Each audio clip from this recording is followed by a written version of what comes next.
Castorbren a souffert samedi soir à De Klerk Stortbetton Waregem pour le compte de la 9e journée de championnat. Du côté des Flandriennes, c'était le dernier match de la Lituanienne Dovile Miloskaite, arrivée à fin de son contrat alors que Yann Araman, malade cette semaine, était resté sur le banc. Ce sont pourtant les Brennoises de Jean-Luc Cornia qui vont trouver l'ouverture les premières avec Mia Fischer, sa nouvelle américaine.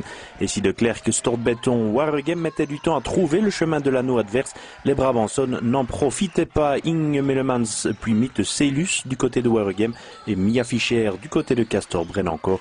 Le marquoir évoluait très lentement, 5-4 puis 7-6.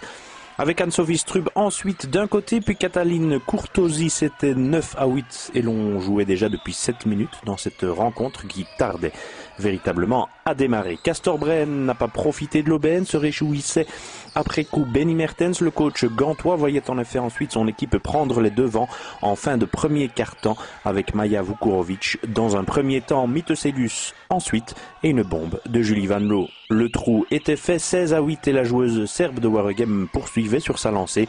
Julie Van Loo également et toujours à longue distance pour faire 23-10. Sarah Doché fixait elle la marque à la 10e à 23-12.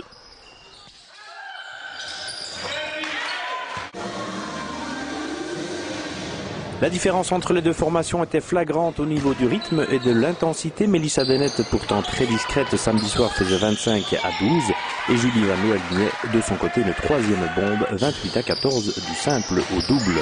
C'est Sarah Doché de l'autre côté qui tentait de limiter les dégâts, mais Maja Vukurovic était très à l'aise du côté flandrien et les espaces étaient mis à profit par Waregem à l'image de sa meneuse également, 32-16, toujours du simple au double.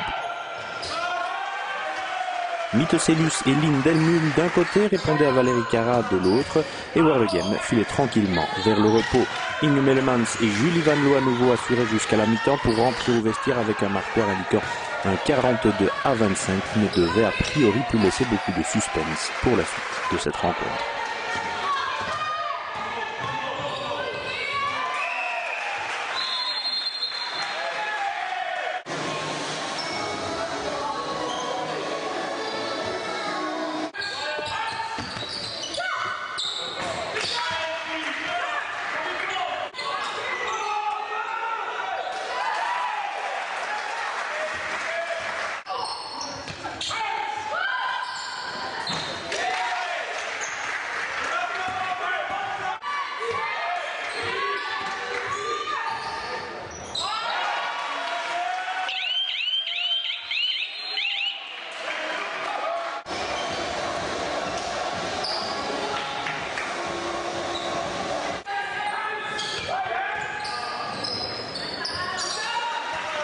Et pourtant Bren a eu un sursaut d'orgueil dès la reprise. Sarah Doché puis Valérie Cara et Mia Fischer rapprochaient les filles de Jean-Luc Cornia autour de 10 unités.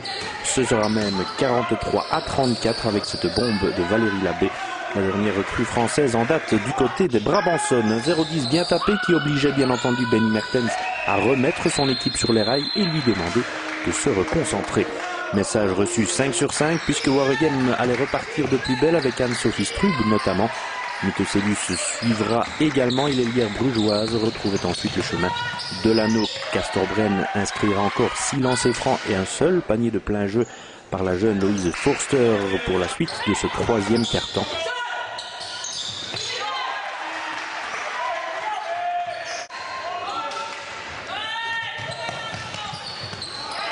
De quoi permettre à Dovile Miloskaite de faire ses adieux et à Mitteselus d'alourdir le score et enfin à Maja Vukurovic de fixer la marque à la demi-heure à 57-42.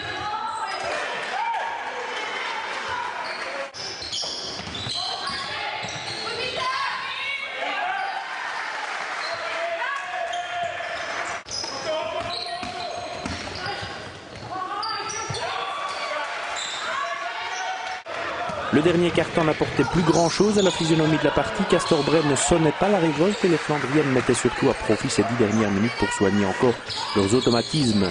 Miloskaite Van Loo et Strub encore avaient passé la barre des 20 points d'écart avec la Brennoise. Line Delmule toujours du côté de Waregem, puis Mélissa Dennett avait répondu à Martina Bestagno côté brennois. Anne-Sophie Strub se faisait encore plaisir à 74-49. Valérie Cara côté brennois et Mite Célus ensuite du côté flandrien fixeront en définitif les chiffres à 81-59. De Klerksdorp-Béton s'impose ainsi et reste dans le sillage au classement des deux leaders avec une victoire en moins. Belfus Namur Capital et Kangaroosboom se sont en effet imposés tous les deux ce week-end également.